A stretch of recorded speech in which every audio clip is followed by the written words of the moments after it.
2024년은 갑진년으로 용띠의 해이다. 양띠는 오행으로 미토에 해당하여 2024년의 용인 진토와 만나 도화살이라는 특별한 기운을 품게 된다.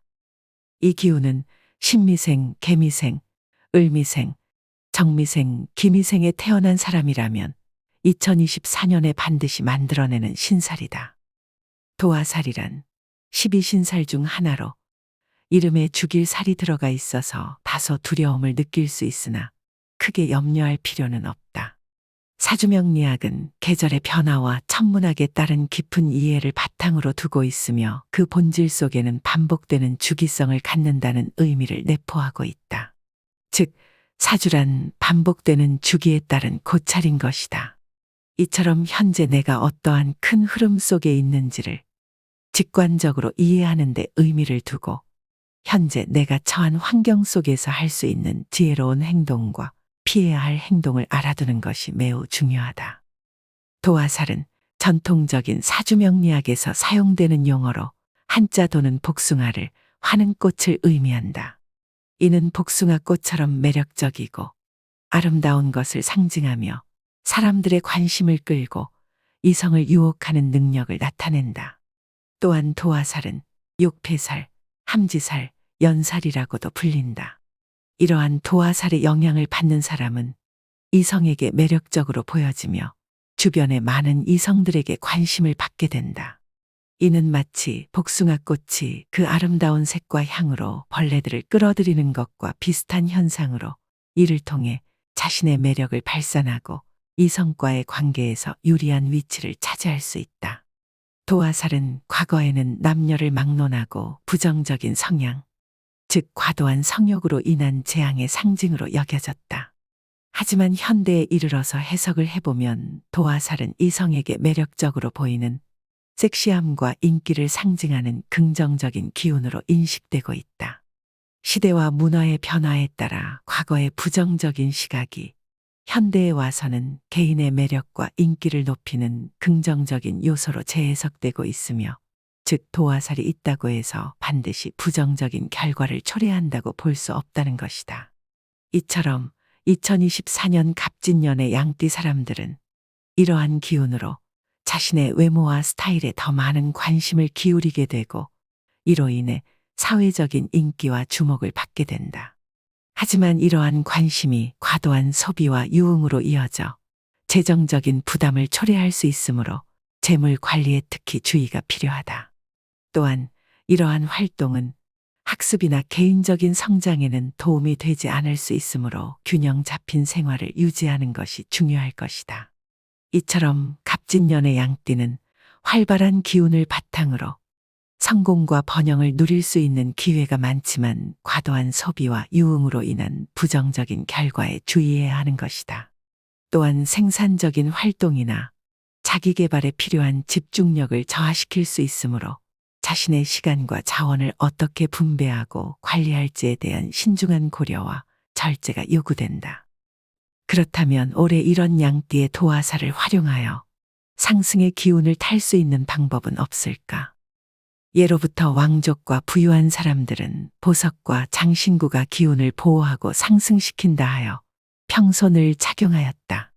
특히 손가락에 낀 반지는 재물운의 상징이기 때문에 사랑하는 사람에게 선물하기도 하고 배를 이어 자손들에게 물려주기도 하였다.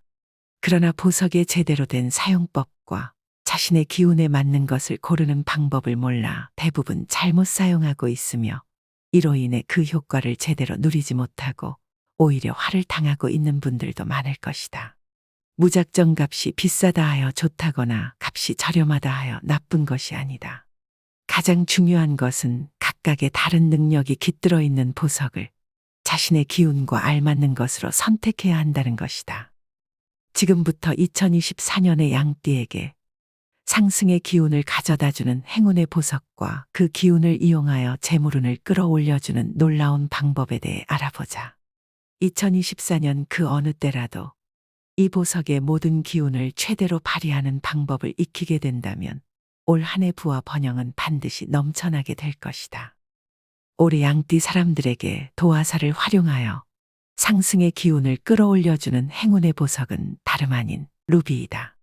루비는 태양의 불꽃과 같은 붉은 빛을 지닌 보석으로 열정과 활력의 상징이다. 고대 로마에서는 루비를 군신 마르스가 머무는 보석으로 여겼으며 루비를 착용하고 전쟁에 나간 전사들은 전투에서 무적이 되어 승리를 이끌었다. 또한 인도에서는 루비를 왕의 보석으로 칭송하며 사악한 마음과 공포를 없애주고 몸과 마음을 건강하게 하며 지혜와 부를 가져다 준다고 여겼다.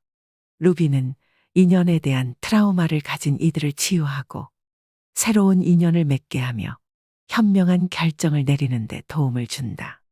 이 보석을 지닌 이들은 주변 사람들을 끌어당기는 힘이 있다고 전해진다. 이처럼 루비는 아름다움과 강력한 에너지를 가진 보석이다. 루비의 붉은 빛은 양띠 사람들의 삶의 열정을 불어넣고 그들의 아름다움과 매력을 더욱 돋보이게 한다.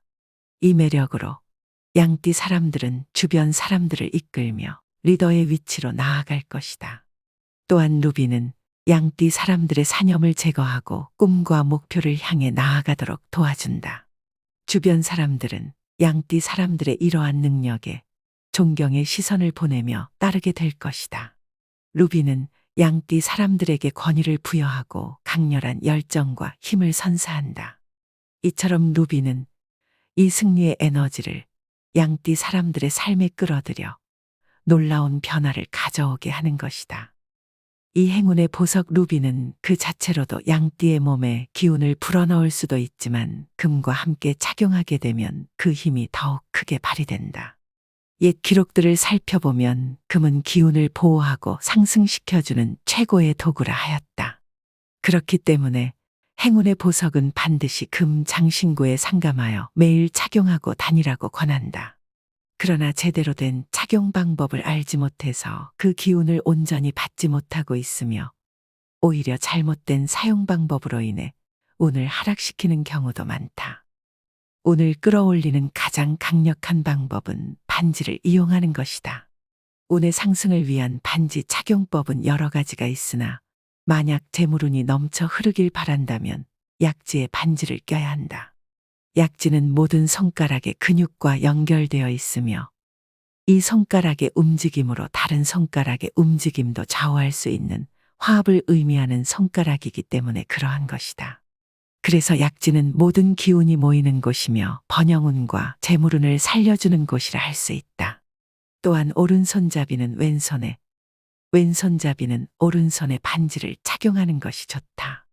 그리고 가장 중요한 것은 반지 안쪽에는 반드시 소원을 적어두는 것이다.